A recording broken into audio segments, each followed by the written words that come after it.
Welcome back to Movies TV Mad. You can follow me on Twitter at Movies TV Mad. Yes, smash the like button if you love me. Subscribe if you're new. Please have your say. A very warm welcome to Thursday's edition of the DC Universe Daily. So James Gunn has confirmed that Superman Legacy will not be a comedy. It will be a sincere adaptation on the Superman character.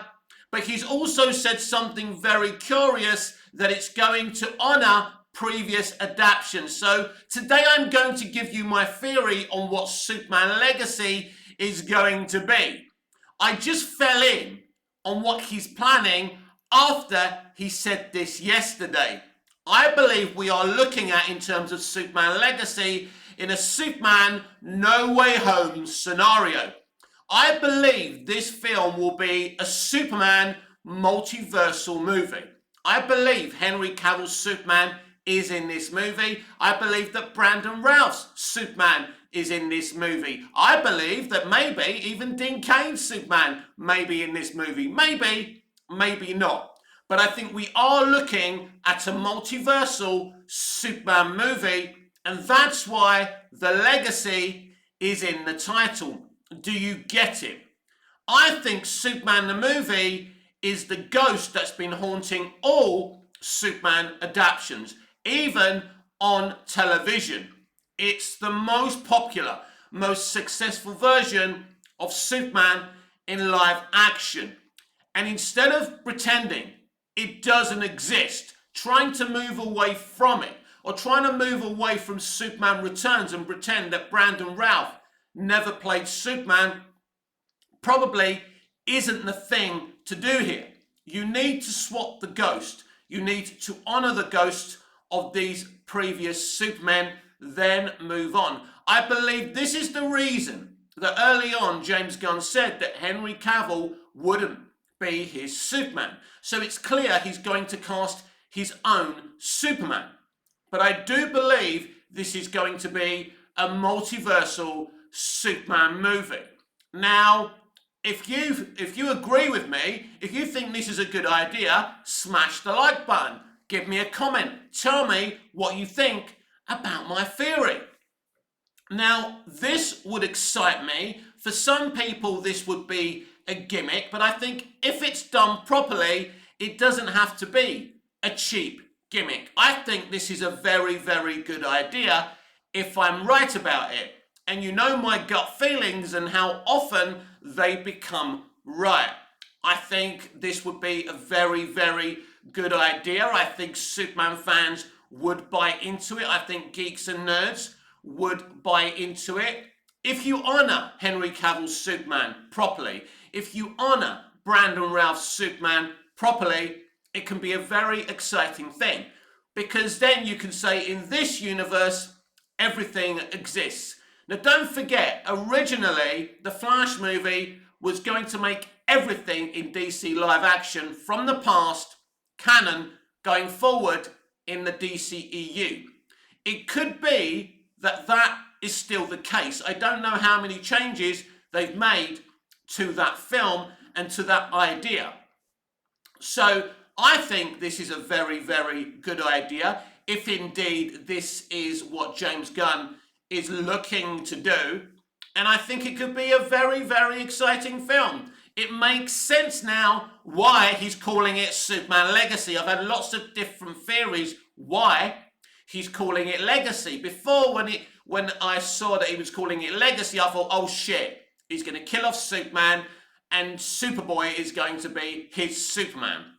Now, I don't necessarily still think that's the case, but that could be the case. Maybe Superboy is going to be his Superman going forward. I really don't know. I doubt that, but I do think in terms of the word legacy, I think it's all starting to become abundantly clear.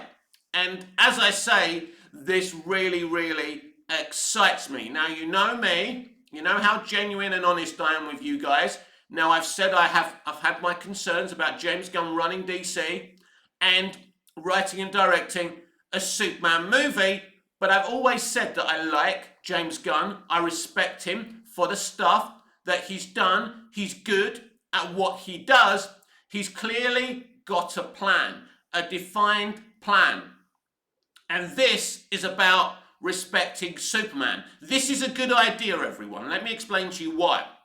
Because basically, it's James Gunn respecting the past and moving towards the future. But it also says in this brand new DCU that everything is canon, and you can have crossovers with previous Batman. You can have crossovers with previous Superman.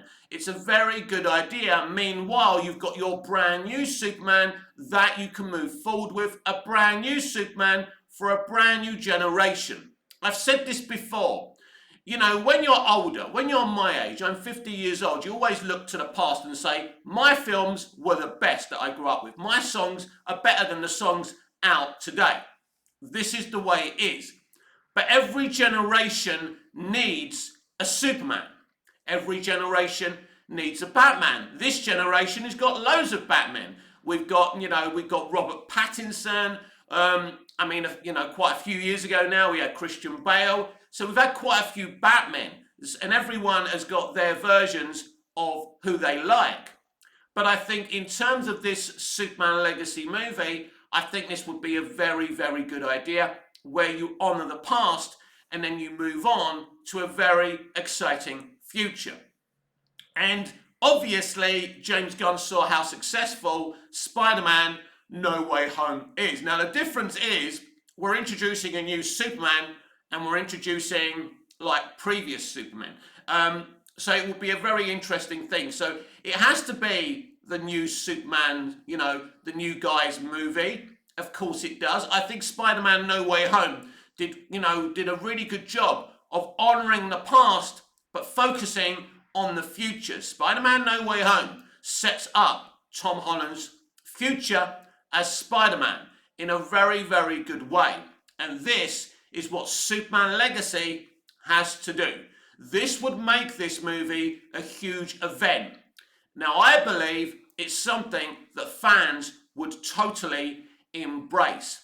If you're a Superman fan, would you embrace this? A Superman No Way Home type of movie?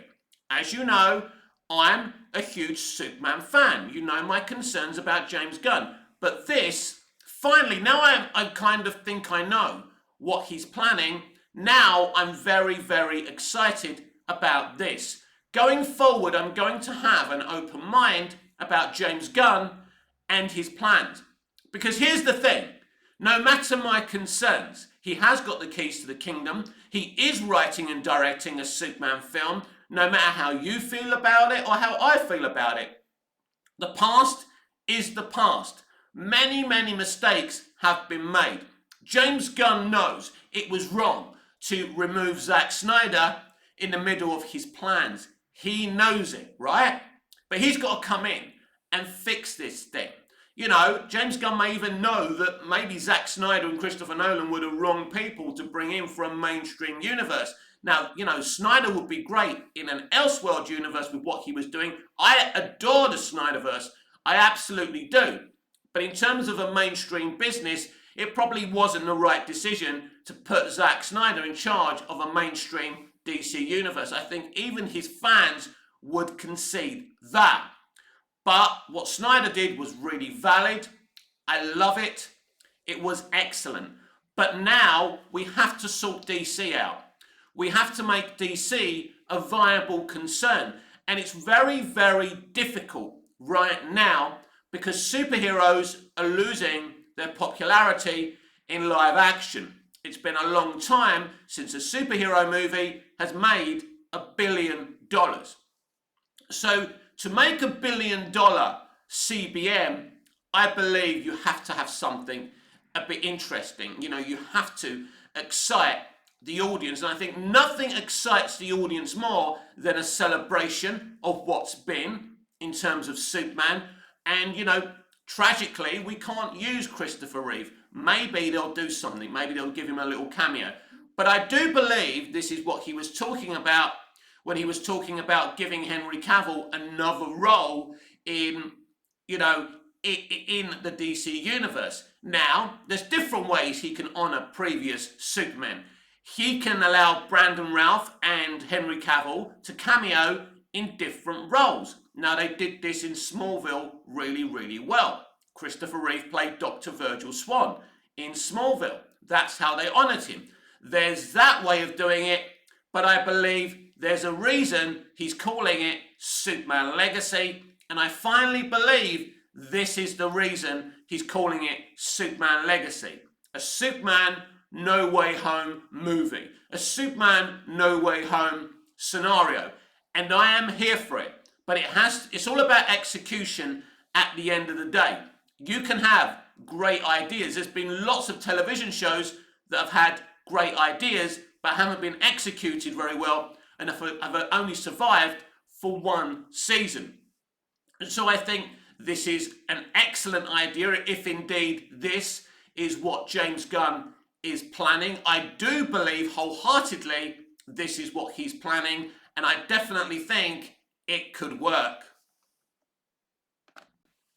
James Gunn has also explained that he feels like Superman. He was an outsider in the industry. Then he got his big break with the Marvel Cinematic Universe.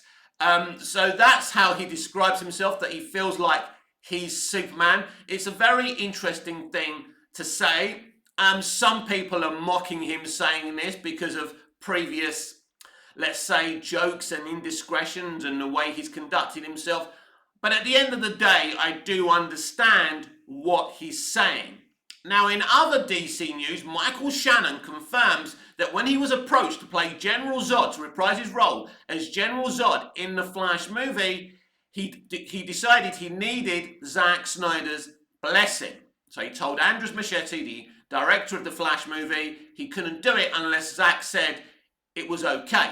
Zack's a gentleman. He was always going to say it's okay. But why did he need his blessing? Because the Flash movie not only treads in Zack's Man of Steel movie, which is a very big deal, it's an alternate version of that movie, and it deletes our very own Superman, Henry Cavill. In that timeline, Zod murdered Kal-El as a baby, and they've replaced Supergirl. So basically, they haven't replaced Supergirl, they replaced Superman with Supergirl. It's a big deal. It's a situation that still triggers me, let alone how the director of the film, Zack Snyder, the original film Man of Steel, Zack Snyder, feels about that situation.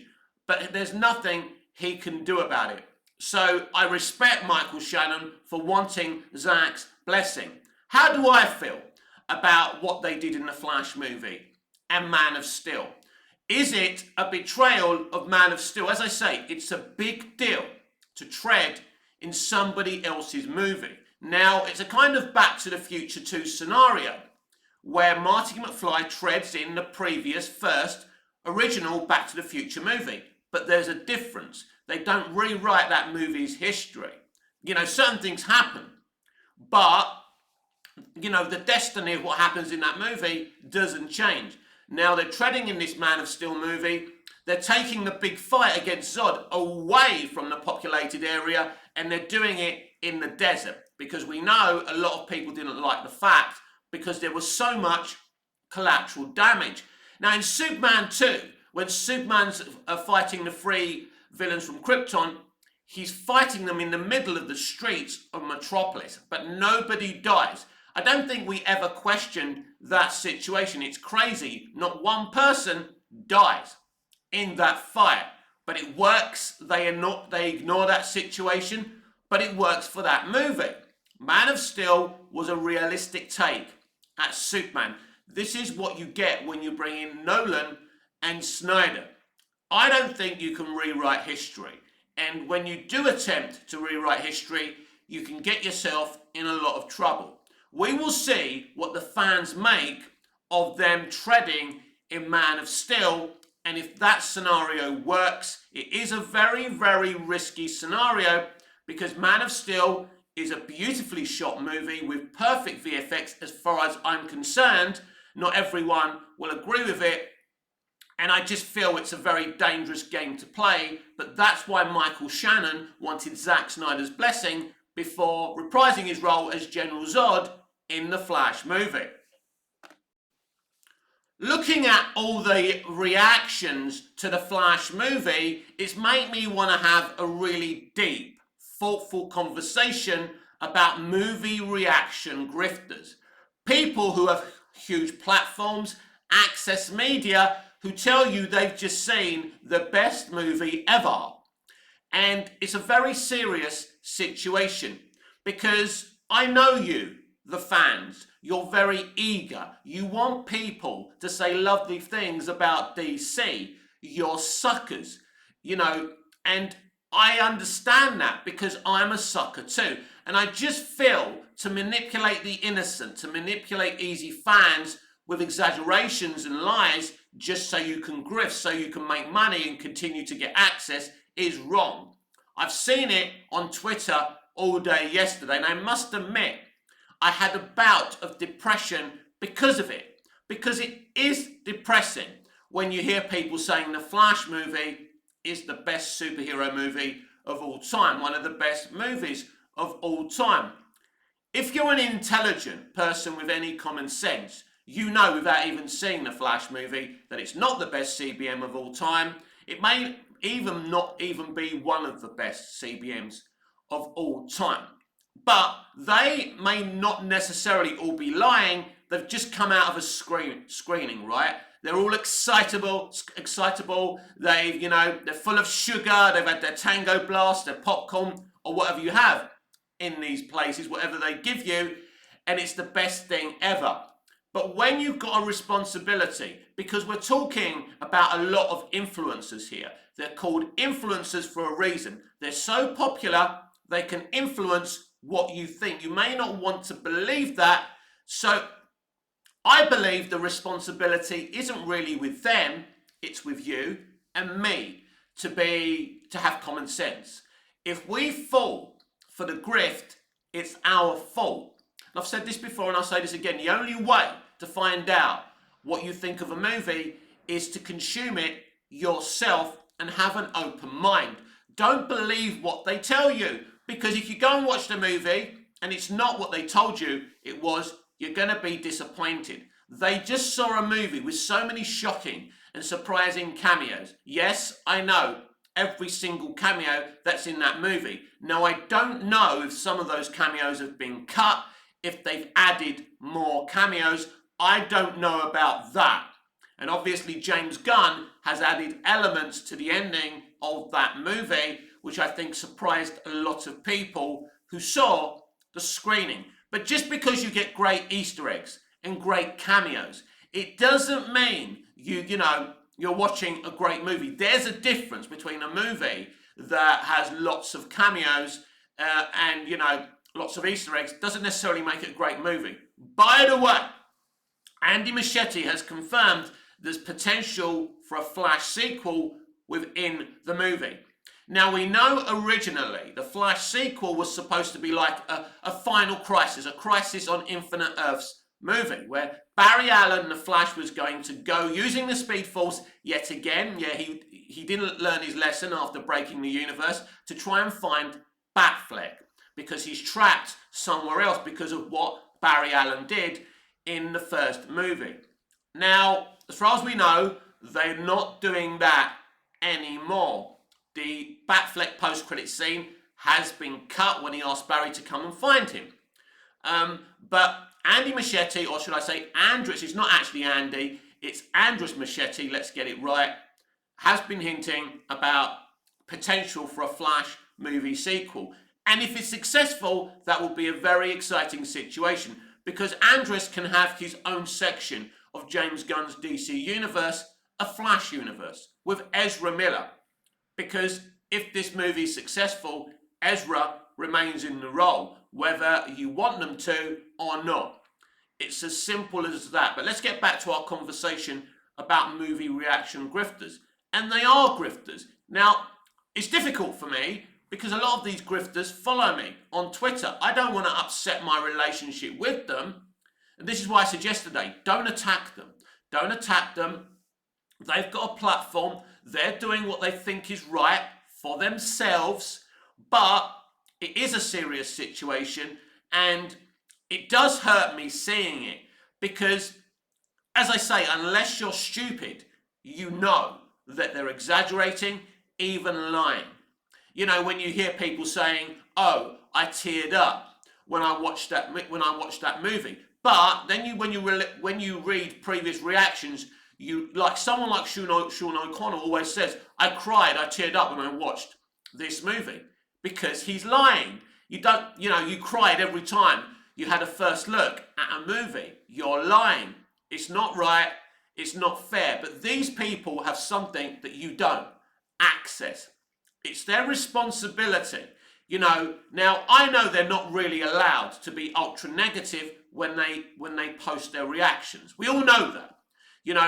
It's the reviews where when the review embargo is up, right around what probably in about a month's time, we'll probably get full reviews for the Flash movie. I think that's when it's going to be interesting to see what Access Media think about it. There's a few people complaining about the third act of the Flash movie, which is very, very interesting. So it is going to be a kind of educational thing from the reactions to the reviews. But I don't like it. It is a grift as far as I'm concerned. And I mean, it comes at the very top of Warner Brothers Discovery with David Zaslav saying the Flash movie is the best superhero movie he's ever seen, because this is a very desperate CEO of a very desperate studio who's in debt.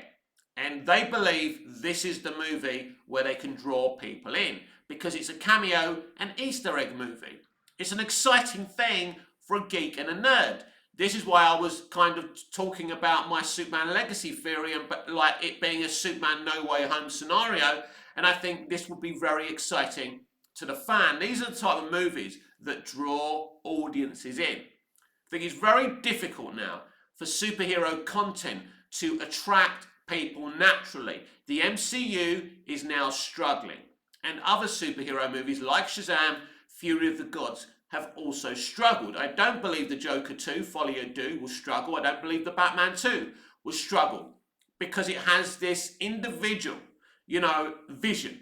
And when you've got a vision, you will bring people into cinemas. You will put butts in seats because people know you're going to see some originality and you're going to see some great cinematography and you're going to see a defined vision. People now know when they go to an MCU movie, there's no defined vision. The director doesn't get to decide how he directs a movie, or he or she directs a movie, or even they, right? It's a different scenario when you're talking about Marvel. And so, I think the industry has to look at this. Not only the entertainment industry, I think, there needs to be an association of journalists that create new structures so people can't go and see a movie and say it's the bestest ever, because it's a con, it's a grift, and it isn't fair. And a lot of you are being told what you want to hear.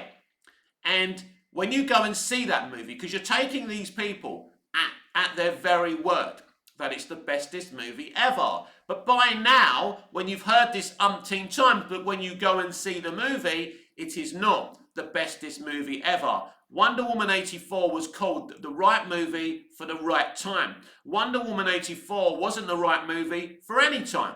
We now know that. They were saying that Shazam Fury of the Gods was this, that, and the other. Now, when I gave you my review, I told you it wasn't the greatest thing ever, but it was a solid piece of entertainment. I said a similar thing with Black Adam as well. So, at the end of the day, you've just got to be, unfortunately, you've got to be a bit cynical. You've got to have your eye on the ball as a consumer and understand that these people are lying to you. James Gunn has confirmed what I told you yesterday. There will be very few announcements about the future of DC Universe in terms of the slate. The rest of the slate, they were planning on announcing the rest of the 25 projects for Gods and Monsters at this year's CinemaCon. But it's a fault at the studio now. It's believed, and this is what sources close to the situation have told me, that they feel all the announcements thus far have damaged, like Black Adam and Shazam Fury of the Gods, because people know those movies didn't matter to the future unless they made a lot of money. They feel that talk of the future has damaged the box office potential of those movies, so they don't want to hurt the Flash movie, Blue Beetle, and Aquaman and the Lost Kingdom. So he said there will be individual titles announced from like now till then, but very few things will be announced. You probably hear maybe a director being attached to Brave and the Bold. Now, who is going to direct the Batman movie Brave and the Bold? You heard it here first, but I'm going to predict that Sam Raimi is going to direct this movie, because James Gunn can't direct every single DC Universe movie as much as that he would like to have total control over it. Sam Raimi would be a popular choice. Didn't Sam Raimi say he loved to direct the Batman movie? So I think Sam could have the opportunity to do that. Now, Sam's a great director. People blamed him for Doctor Strange and the Multiverse of Madness. You can't blame Sam. That was fake. That was his plan. And, you know, Sam just directed the movie. That wasn't really a proper Sam Raimi movie. We're not talking about Spider-Man and Spider-Man 2. When something's a Sam Raimi movie, a proper Sam Raimi movie, then there's a stamp of quality there. But you can't blame Sam Raimi for Doctor Strange and the Multiverse of Madness. The problem is, I don't think that Multiverse of Madness was the worst Phase 4 movie, but it did have its issues. It had quite a few issues, and plus they kind of teased a lot of cameos, which they didn't give the audience in the end. But as I say, you can't call a movie a great movie because of its Easter eggs and cameos, and you can't call it a bad movie just because you didn't get the Easter eggs and cameos that you wanted. But this is how Feig has groomed his audience, not to judge a movie on its individuality and its defined vision, but its Easter eggs and cameos. I would be a very big fan of Sam Raimi directing Brave and the Bold. It would be a very, very awesome idea. I think Sam's a great director. I love Spider-Man. I love Spider-Man 2. I hope he gets another Spider-Man movie, but I'd rather have him over at DC. And I think it would be a great decision, and got my feelers out about who's going to be the director for Brave and the Bold, and I think he could be someone who comes in. You're going to see James Gunn bringing a lot of people that he trusts to this universe. You know, a lot of big reputations who he knows won't let him down as well. And I think that's very, very important at this stage. This is something that needs to be done right. They need to excite fans. They need to fix. You know, the DCEU broke the consumer's confidence in DC live action, DC movies. We've seen it. We've seen how the DCEU's 5 previous movies have flopped. It's not just about the quality of those films. It's because people have lost faith in DC movies, in Warner Brothers being able to bring in the people to make great DC movies. But when you look at the Batman and the Joker, the audiences didn't have those concerns. They have consumer confidence in Todd Phillips. They have confidence in Matt Reeves, because there's a difference between, as I say, an individual vision and, you know, something that's part of a franchise. People have no trust in the DCEU. Now, people may have more trust in James Gunn as someone who knows what he's talking about. They certainly know he loves comics. And, you know, he's going to have a defined vision on what a DC Universe franchise should be. As I say, there's going to be some people who will never cut James any slack. But I'm willing to go into this with an open mind. What happened with Snyder was wrong. It was a mess, and since Snyder's gone, it's been an even bigger mess. There's no denying that. I've said it before, I'll say it again. We can't change the past. We can't wash the blood off of our hands. we've just got to make sure we don't get any more blood on our hands, that we evolve as people, that the people at Warner Brothers evolve as a studio, evolve as creatives. And James Gunn understands the mistakes that were made at the DCEU. He knows that, and he's trying to fix that situation. That doesn't mean my concerns over him have gone, that I don't see through the situation that Peter Safran was a producer with the DCEU, and now he's running DC Universe and DC Studios with James Gunn. Maybe Safran isn't the problem with the DCEU. We will see going forward. So there's a lot going on. There's a few red flags, but there's also a lot of things to be excited about. So my main talking point today is my theory that Superman Legacy will be a Superman No Way Home movie, where we see Henry Cavill back as Superman, Brandon Routh, another excellent version of the character, as Superman, reprising his role in an exciting Superman multiversal adventure that honours the past and takes us to an exciting new Superman future. I hope James Gunn can pull this off, making a Superman movie and giving us this new universe is a huge responsibility. This has been Thursday's edition of the DC Universe Daily with me, Mick, your host with the most. Just ask your girlfriends and your wives. Please like, share, comment, subscribe, hit the notification bell so you never miss this beautiful perfection. Calm down, ladies. I won't tell your boyfriends and your husbands. I know I'm too much for you. Smash the like button if you love me. I know that you do. Subscribe if you're new. Please have your say. And I will see you again. Same bat place, same bat channel, same Superman channel. Tomorrow, be there, be square. Until I see you again, goodbye, au revoir, auf Wiedersehen.